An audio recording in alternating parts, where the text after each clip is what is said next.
let's first get you caught up on what's happened so far. After losing his mother to brain cancer when he was 8, Peter Quill is taken in by Yondu Udonta, who is the leader of a group of thieves and smugglers called the Ravagers. Inspired by his adoptive daddy, Peter's involvement in the theft of a mysterious orb introduces him to a series of intergalactic characters, including the likes of alien assassin Gamora, Drax the Destroyer, a genetically engineered raccoon named Rocket, and a tree-like humanoid named Groot. Yeah, we know who you are. Who is she? I'm Groot. It's then revealed that Ronan the Accuser was sent by Thanos to retrieve this orb that contains the Power Stone, an Infinity Stone that can literally manipulate energy. Fearing that Ronan would use this Infinity Stone to destroy the galaxy, Gamora decides the stone is safest in the hands of the Interstellar Police Force, the Nova Corps. And for their efforts in delivering the orb, the Nova Corps has each Guardian's criminal record expunged, and they are honorably sent off as the official Guardians of the Galaxy. We'll follow your lead, Star-Lord. So in Volume 2, we flash forward a few months and we see the newly appointed Guardians of the Galaxy taking on a job to save batteries from an interdimensional monster in exchange for Gamora's estranged sister Nebula from the Sovereign People. Now, after crashing on a nearby planet, they encounter Ego, played by the wickedly handsome Kurt Russell, who is revealed to be a godlike celestial in human form and the father of Peter Quill. How does that make sense? We aren't 100% sure. He's a planet. How could he make a baby with your mother? He would smush her. It's here that the Guardians meet Ego's servant Mantis, a lonely empath who can sense the feelings of anyone she touches. Mantis develops a friendly relationship with Drax, who tries to teach her the ways of the world, even if some of those things might not be completely accurate. I'm learning many things, like I'm a pet and ugly. Once Ego's nefarious plan for intergalactic domination is revealed, Peter and the Guardians work together to take down Ego's brain, with Baby Groot planting a bomb inside the planet's core. So the bomb explodes, killing Ego, removing Peter's celestial powers, and leaving Peter to die alone on the planet. But alas, Peter is saved by his adoptive father, Yondu, who sacrifices himself to bring Peter back to his ship to join the rest of the Guardians. He may have been your father, boy, but he wasn't your daddy. For his selfless heroics, the Guardians hold a funeral for Yondu, where many of his Ravager buddies attend, including Yondu's right-hand man Kraglin, who eventually dons Yondu's control fin and telekinetic arrow. In mid- and post-credit scenes, Ravager leader Stakara Gord, played by Sylvester Stallone, reunites with his ex-teammates to go, quote, steal some shit. Groot grows into a moody teenager, and the Sovereign leader Aisha creates Adam, an artificial being with whom she plans to destroy the Guardians. I think I shall call him Adam. Let's take a second now to address Gamora'S history in the MCU. In Avengers Infinity War, Gamora is sacrificed by her adoptive father Thanos in order to obtain the Soul Stone to help complete his Infinity Gauntlet. Gamora is brought back to life, in a way, in Avengers Endgame when Thanos time travels to 2014, bringing Gamora to the current timeline through the quantum realm. Gamora eventually joins the current-day Avengers and Guardians of the Galaxy, though without the events of Volume 1 and 2 ever taking place, which, of course, is going to lead to some fun times in the upcoming Volume 3, with Peter trying to rekindle his romance with her. Whoever it was that you were in love with, it sounds more like her. Her? That's ridiculous. Do not bring me into this.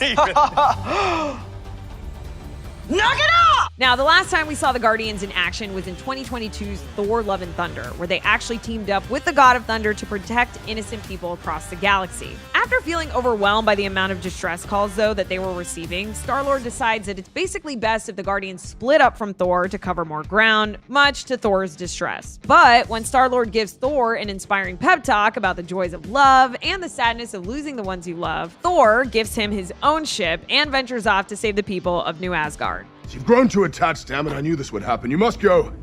I'll find Sif. You answer the other calls. The galaxy needs its guardians. And finally, in the Guardians of the Galaxy holiday special, it's revealed that Mantis is Peter's half-sister. Love a good plot twist, and also a holiday special. Can we normalize more of these, please? You're coming with us. That's a Christmas present.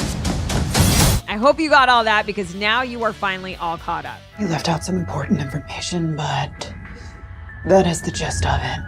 So, what can we expect in Guardians of the Galaxy Volume 3? From the looks of the trailers, it's clear that there will be a conflict between the Guardians and the High Evolutionary, which is the entity seemingly responsible for augmenting Rocket into his current form.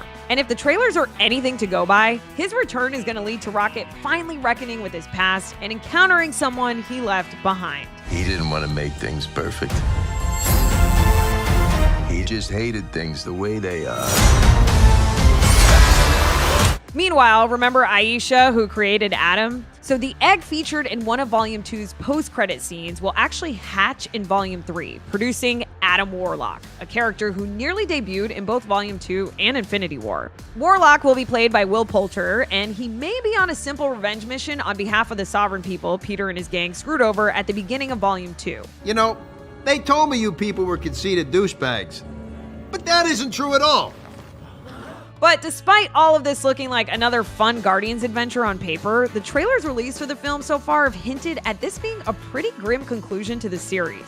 From Peter begging the others for one last ride, to Drax saying it's been an honor to work beside his friends, it is entirely possible the conclusion will come down to the characters realizing the time to move on has come.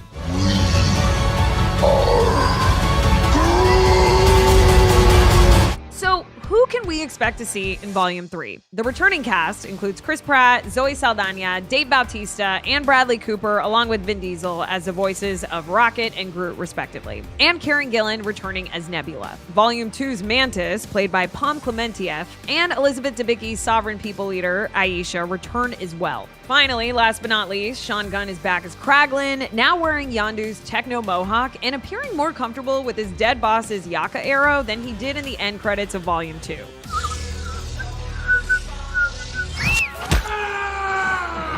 Kraglin may be the leader of the Ravagers, although that leadership role may have been assumed by Sylvester Stallone's Takara Gord, who also returns for this new adventure. The High Evolutionary will be played by Chakudi Iwuji, who worked with James Gunn in the HBO Max series Peacemaker. So what exactly is the future for the Guardians? Director James Gunn has made it clear that this is his last story with the team, and that his commitment to the new DC cinematic universe will keep him away from Marvel for at least a decade. Meanwhile, the Guardians themselves and their actor counterparts can always resurface in other film series should they survive the events of Volume 3. So now you know, and now you can go see Guardians of the Galaxy Volume 3 in theaters on May 5th. Let's give the galaxy something to remember us by.